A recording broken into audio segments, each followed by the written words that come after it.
أعوذ بالله من الشيطان الرجيم وأحيط بثمره فأصبح يقلب كفيه على ما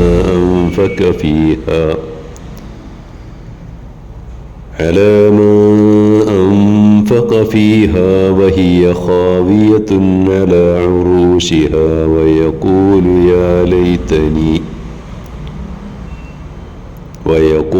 يا ليتني لم أشرك بربي أحدا ولم تكن له فئة ينصرونه من دون الله وما كان منتصرا هنالك الولاية لله الحق هو خير ثوابا وخير عقبا.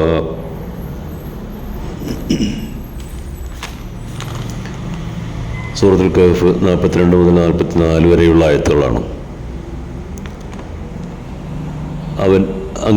അവൻ്റെ ആ കാർഷിക വിളകൾ മുഴുവനും നശിച്ചു നിലംപൊത്തി. അവനതിൽ ചിലവഴിച്ച അധ്വാനവും ധനവും ഓർത്ത് വിലപിച്ചുകൊണ്ട് പറയുകയാണ്, ഞാൻ ആരെയും എൻ്റെ രക്ഷിതാവിൽ പങ്കാളിയാക്കാതിരുന്നെങ്കിൽ എത്ര നന്നായിരുന്നേനെ. അള്ളാഹുവിനെ കൂടാതെ അവനെ സഹായിക്കാൻ ഒരു പാർട്ടിയും മുന്നോട്ട് വന്നില്ല. ആ വിപത്തിനെ മറികടക്കാൻ അവനൊട്ട് കഴിഞ്ഞതുമില്ല.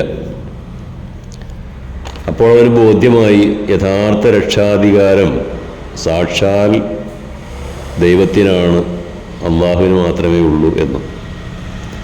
അവൻ മാത്രമാണ് ഏറ്റവും നല്ല കർമ്മഫലം നൽകുന്നവനും ഉത്തമ പരിണതി പ്രദാനം ചെയ്യുന്നവനും. തന്നെയും ഈ പ്രപഞ്ചത്തെയും സൃഷ്ടിച്ച് പരിപാലിക്കുന്ന രക്ഷിതാവായ ദൈവത്തെ മറന്നുകൊണ്ട് ജീവിക്കുന്ന ഏതൊരു മനുഷ്യനും നാളെ വരാനിരിക്കുന്ന പരിണതി എപ്രകാരമായിരിക്കുമെന്ന് വിവരിക്കുകയാണ് ഈ കഥയിലൂടെ. ദൈവത്തെ മറക്കരുത്, ദൈവിക നിയമങ്ങൾക്കനുസരിച്ച് ജീവിക്കണമെന്ന് ഒക്കെ ഉപദേശിച്ച അവൻ്റെ ചങ്ങാതിയോട് അയാൾ പറഞ്ഞിരുന്നത്,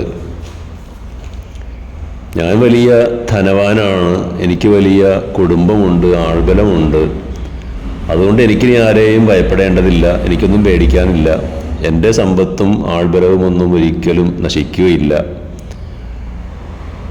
എന്നൊക്കെ വീമ്പ് പറഞ്ഞിരുന്നവന് ഒരു സുപ്രഭാതത്തിൽ അതൊക്കെ നശിച്ച് വെണ്ണീറായി മാറിയ തൻ്റെ എല്ലാമായ ആ തോട്ടത്തെ നോക്കി നെടുവീർപ്പെടേണ്ടി വന്നു. അപ്പോഴാണ് അവന് ബോധ്യമായത്, പടച്ചവനെ മറന്ന് ജീവിച്ചത് ശരിയായില്ല. ദൈവത്തിന് പകരം അല്ലെങ്കിൽ അള്ളാഹുവിന് പകരം ഭൗതിക ശക്തികളെ അവലംബിച്ചത് തെറ്റായിപ്പോയി എന്ന്. ആ സന്ദർഭത്തിൽ അവനെ സഹായിക്കാൻ അവൻ്റെ പാർട്ടിക്കാരോ കുടുംബമോ മക്കളോ അവൻ സമ്പാദിച്ചു വെച്ച ധനമോ ഒന്നും തന്നെ യാതൊരു പ്രയോജനവും ചെയ്തില്ല. ഒരു തോട്ടമുടമയുടെയും ദരിദ്രൻ്റെയും കഥയിലൂടെ, ഇത് ഇസ്രായേൽ സമുദായത്തിൽ നടന്നൊരു സംഭവമാണെന്ന് ചില ഖുർആൻ വ്യാഖ്യാതാക്കൾ അഭിപ്രായപ്പെടുന്നുണ്ട്. അപ്പോൾ അതിലൂടെ അല്ലാഹു തആല വ്യക്തമാക്കുന്നത് ഇതാണ്, എത്ര സുഖസൗകര്യങ്ങളോട് കൂടി ജീവിച്ചാലും ശരി, അള്ളാഹുവിനെ ധിക്കരിച്ചുകൊണ്ട് ഒരാൾ ജീവിക്കുകയാണെങ്കിൽ അവൻ്റെ നാശം സമീപസ്ഥമാണ്. അള്ളാഹുവിൻ്റെ ശിക്ഷക്കവൻ പാത്രീഭവിക്കുന്നതാണ്. ആ ഘട്ടത്തിൽ അവനെ സഹായിക്കാൻ ആരും തന്നെ ഉണ്ടാകുകയില്ല. വാ ആഖിറു ദഅ്വാനാ അൽഹംദുലില്ലാഹി റബ്ബിൽ ആലമീൻ.